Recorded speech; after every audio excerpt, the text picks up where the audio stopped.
We take pride in our safety record. We go to great lengths to ensure a safe and productive workplace for all of our associates.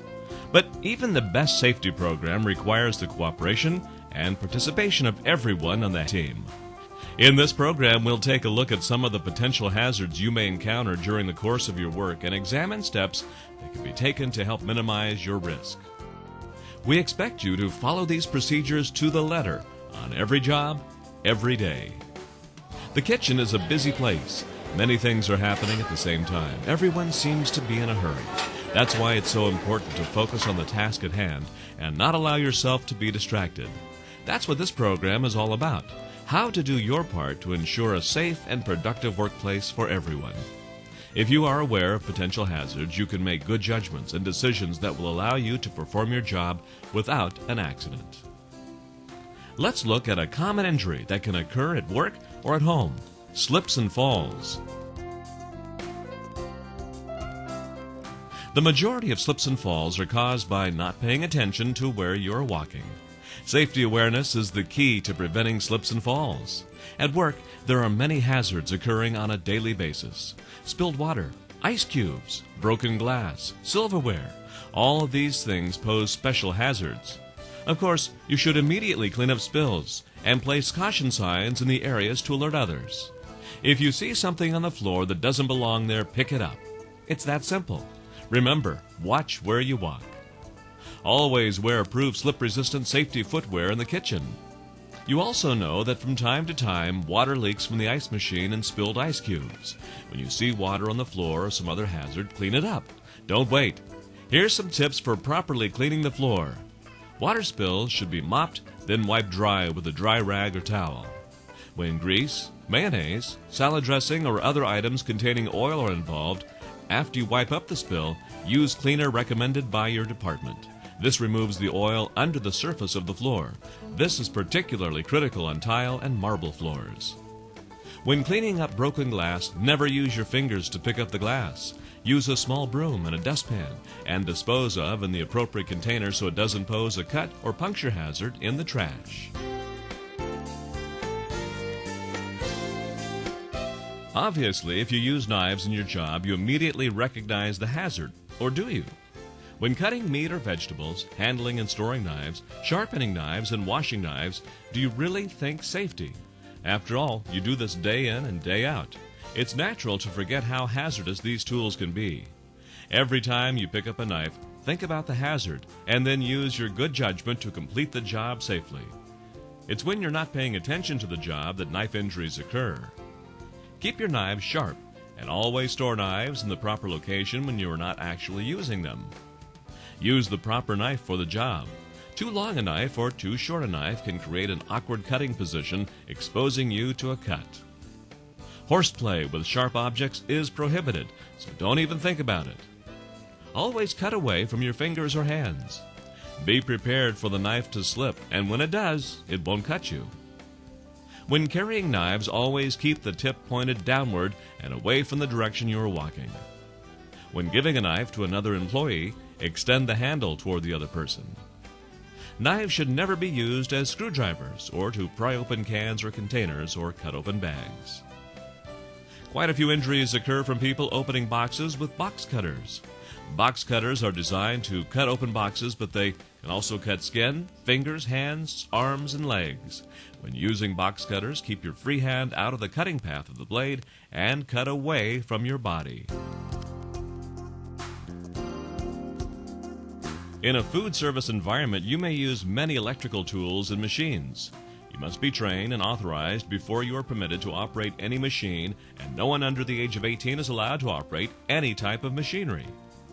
Inspect electrical cords before you use a machine for frays, cracks, cuts, or damaged plugs and receptacles. Report unsafe equipment to your supervisor, and don't use it until it is repaired or replaced. If you notice a ground prong missing off any 3-prong plugs, don't use it until it is repaired. This third prong is a protection from shock in case of a short or malfunction of the electrical equipment or tool. How about the bread or meat slicer? Any potential hazards? The guard must be in place before turning the slicer on. Use the automatic feed, not your hand. If the food becomes too thin to slice with the feeder, That's the time to turn the slicer off and finish cutting it with a knife. When you are through with the slicer, turn the blade knob to 0. This reduces the slicer blade's exposure.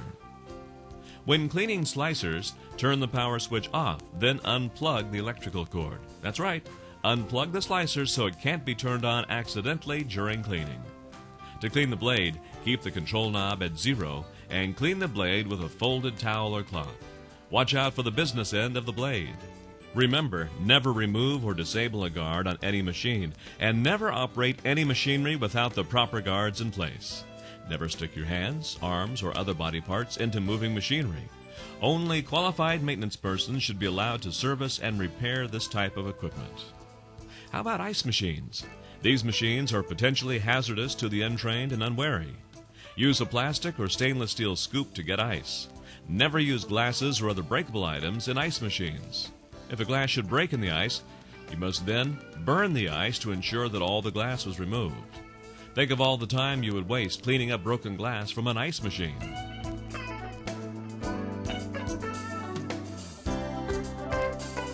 There are many other hot items that can cause burns. Hot stoves, grills, steam tables, hot dishes. The list is quite long. Use pot holders, mitts, or other items to handle hot food or utensils. When working around grease, such as on stoves or French fry machines, watch for grease splatters. Water and grease don't mix. Therefore, don't allow water to spill on hot grease. When putting frozen food or other items in the fryer, lower the food basket. Don't throw anything into hot grease or cooking oil.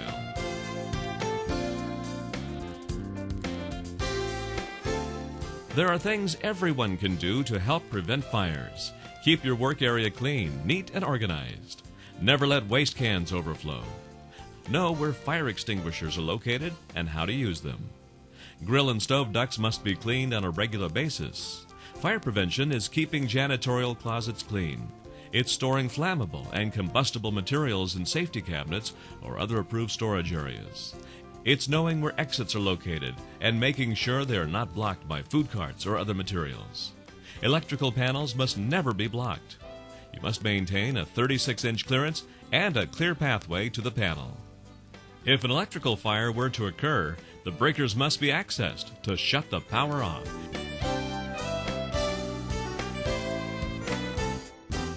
There are quite a few chemicals used in the kitchen that are classified as hazardous materials. While there's no need for alarm, you just need to follow proper procedures. Read and follow the instructions on the chemical label. If you want more information about a particular chemical, consult the MSDS for that chemical. These MSDS sheets are available for your use anytime you have a question or concern about the safe handling, use, or storage of any chemical in your workplace. Some chemicals require the use of PPE, or personal protective equipment. If this is the case, be sure to know what PPE to use and how to properly use it.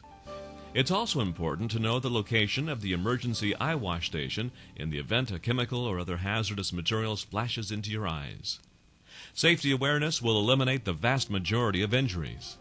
Correct safety hazards when you see them, and the ones you can't immediately correct, report to management so they can be corrected. The same goes for any on-the-job accident or injury. Report all accidents or injuries to management when they occur, not hours or even days later. If the injury doesn't require medical attention, notify management immediately. You're the only person in control of accidents and injuries. No one else can do it. We take safety seriously and expect you to do the same. Thank you.